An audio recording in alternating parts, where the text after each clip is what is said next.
તેમાં આગળ બેટા બનશે આપણી પાસેથી ચેપ્ટર નંબર 9 જે તમારો છે એમાં આગળ ભણવાનો રહેશે. નવો પ્રશ્ન, પ્રકાશ સમઘટકતા સમજાવો. પ્રકાશ સમઘટકતા સમજાવો. તો બેટા પ્રકાશ સમઘટકતા સમજવા માટે આપણી પાસે પહેલાં તેની વ્યાખ્યા સમજવું પડતી હોવી જોઈએ. તો સૌપ્રથમ પહેલાં વ્યાખ્યા જોઈશું કે ભાઈ પ્રકાશ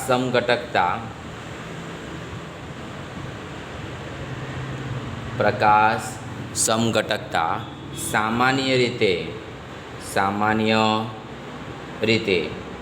અષ્ટફલકીય એટલે કે ML6 અષ્ટફલકીય એટલે કે ML6. M એટલે ધાતુ અને L એટલે લિગેન્ડ. લિગેન્ડ કેટલા છે? અહીંયા 6 છે, એટલે કે 6 ઇલેક્ટ્રોનિકનું દાન કરે છે. ML6 સંકીર્ણ કિલેટ આયનમાં જોવા મળે છે. યાદ રાખજો બધા, ખાસ કરીને આ વર્ડ્સ કિલેટ આયનમાં જોવા મળે છે. આપણે કિલેટની વ્યાખ્યા ભણી ચૂક્યા છીએ, જેમાં બહુદંતીય લિગેન્ડનો સમાવેશ થશે અને ચક્રીય રચના બનાવે છે, જેને આપણે શું કહીએ છીએ? કિલેટ કહીએ છીએ. તો એવા સંકીર્ણ આયનોમાં જોવા મળે છે. હવે બનશે પ્રકાશ સમઘટકતાની વ્યાખ્યા. તો જે સંકીર્ણ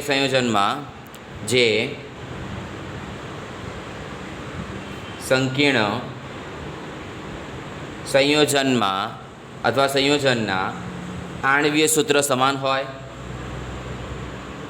આણ્વીય સૂત્ર અને તેના બંધારણીય સૂત્ર કેવા જોવા મળતા હોય? સમાન હોય, પરંતુ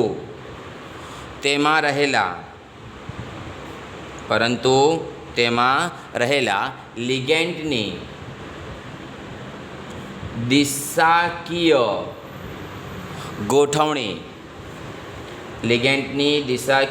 ગોઠવણીને કારણે ઉદ્ભવતા બે સમઘટકો એકબીજાના શું હોય બિચારા? પ્રતિબિંબ હોય. એકબીજાના પ્રતિબિંબ હોય અને આ બે સમઘટકોનું પ્રત્યારોપણ બેટા કોને કહેવાશે?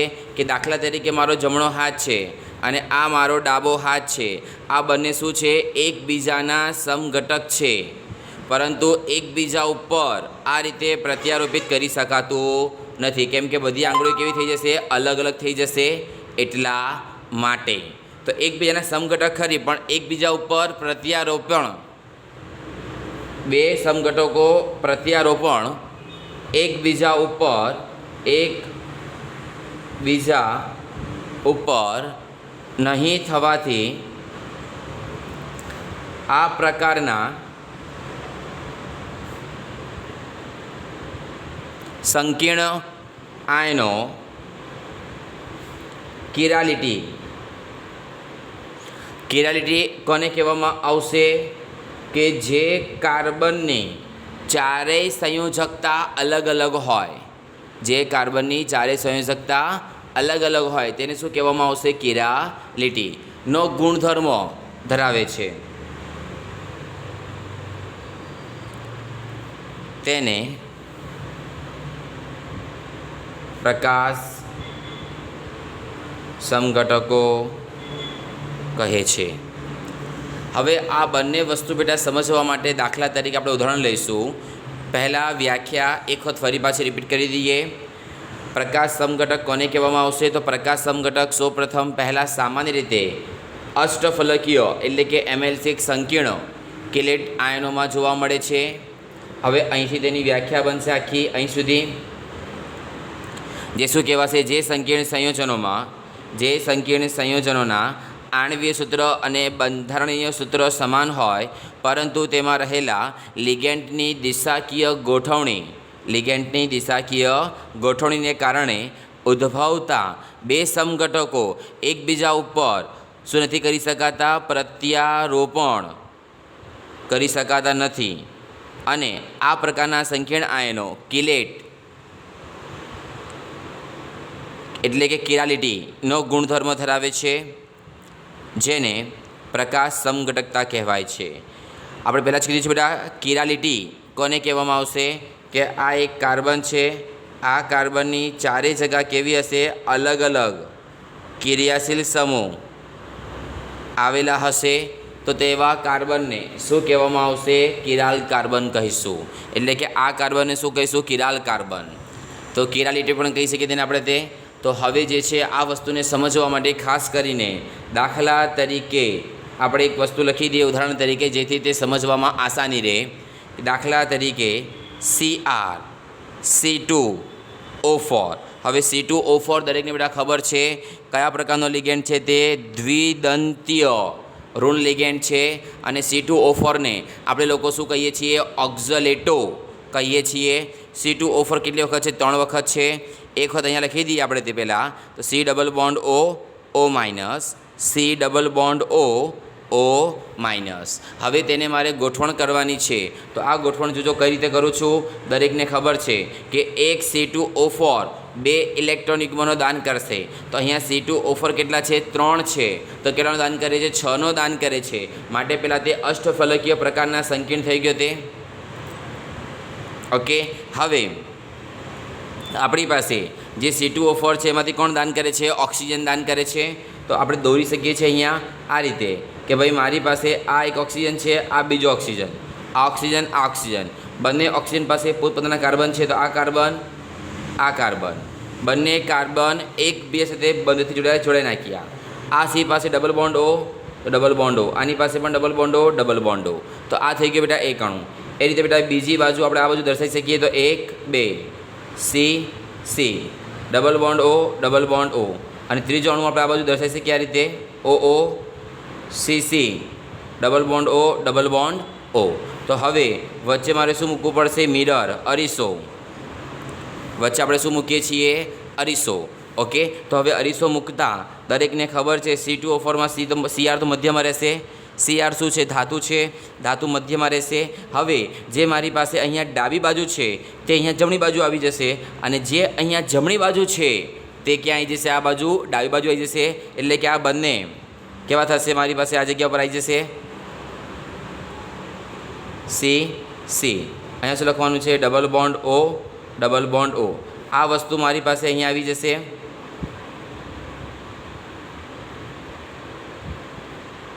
આ રીતે. અને આ વસ્તુ મારી પાસે અહીંયા જતી રહેશે આખી તે.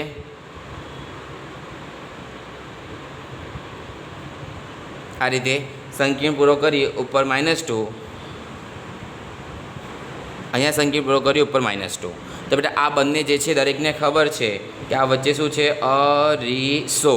ઓકે. તો આ બંને શું છે? એકબીજાના સમઘટક છે ખરી, પણ એકબીજા ઉપર પ્રત્યારોપિત કરી શકાતા નથી. અને કિરાલિટી, તો બેટા કિરાલિટી માટે અત્યારે હાલ આપણે કીધું છે કે જે કાર્બનની ચારેય સંયોજકતા અલગ અલગ ક્રિયાશીલ સમૂહ વડે સંતોષાતી હોય તેવા કાર્બનને કિરાલ કાર્બન કહીશું. એટલે આ બેટા તમારી પાસે થાય છે પ્રકાશીય સમઘટકતા. ઓકે. તો આ પ્રક્રિયા દરમિયાન જે છે તમારી પાસે ખબર હશે કે તમારી પાસે અલગ અલગ શું દર્શાવે છે? તે કોણાવર્તન દર્શાવે છે. તો હવે ખાસ કે બેટા આગળની વસ્તુ ઉપર ધ્યાન આપજો. સમઘટકતાની અંદર શું થશે કે જો પહેલાં વ્યાખ્યા લખી દઈએ. આ બે સમઘટકો, હવે કયા બે સમઘટકો છે દરેકને ખબર પડી ગઈ હશે. મુખ્ય તફાવત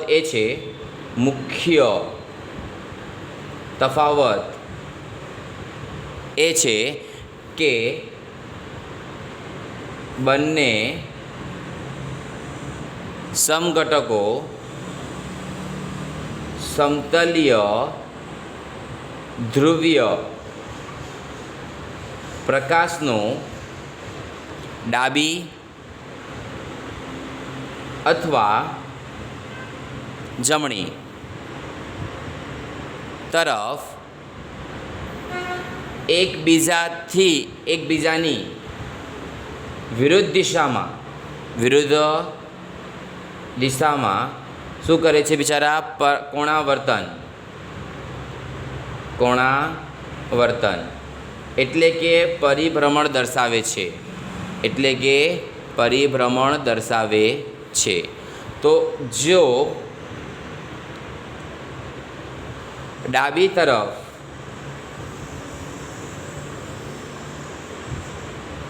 કોણાવર્તન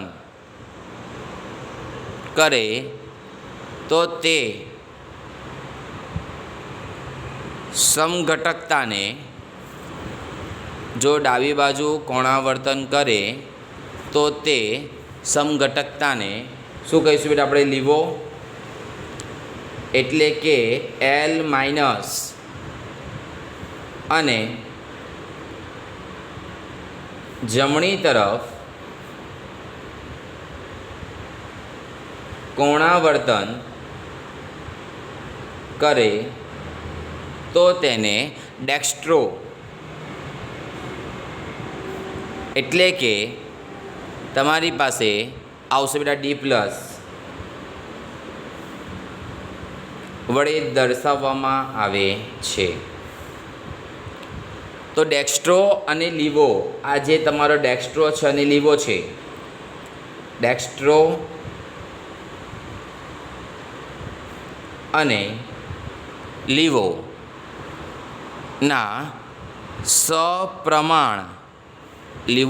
સપ્રમાણ મિશ્રણને રેસેમિક મિશ્રણ કહેવાય છે. રેસીમિક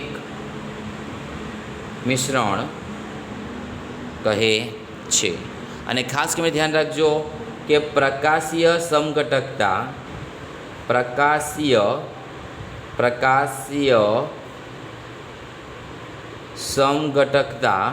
એ ફક્ત અને ફક્ત તમારો જે સીસ સમઘટક હશે એમાં જ જોવા મળશે, બીજા કોઈમાં પણ જોવા મળશે નહીં. એટલે ટ્રાન્સમાં પ્રકાશ સમઘટકતા જોવા મળતી નથી. અને છેલ્લી એક માહિતી કે પ્રકાશ સમઘટકતા થવા માટે આ પાછળની બધા 3 માહિતી તમારે યાદ રાખવાની છે.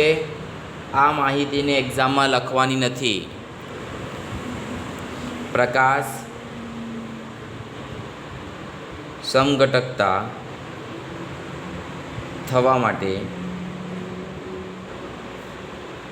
M A2B2 M A3 તે જ રીતે M A4B અને આવા અનેક જુદા જુદા પ્રકારના જોવા મળે છે. અને તેમાં ઓછામાં ઓછો એક બહુદંતીય લિગેન્ડ હોવો જોઈએ. તો અને તો જ પ્રકાશીય સમઘટકતા જોવા મળે છે. અગર જે તેમાં એક પણ બહુદંતીય લિગેન્ડ નથી તો બધા જ લિગેન્ડ અલગ અલગ પ્રકારના હોવા જોઈએ. અલગ અલગ પ્રકારના હોવા, દાખલા તરીકે M A B C D E F, જ્યાં A B C D E F એ બધા જ એકદંતીય લિગેન્ડ છે. ઓકે બેટા, તો તમારી જોડેથી અહીંયા પૂરું થાય છે તમારો પ્રકાશીય સમઘટકતા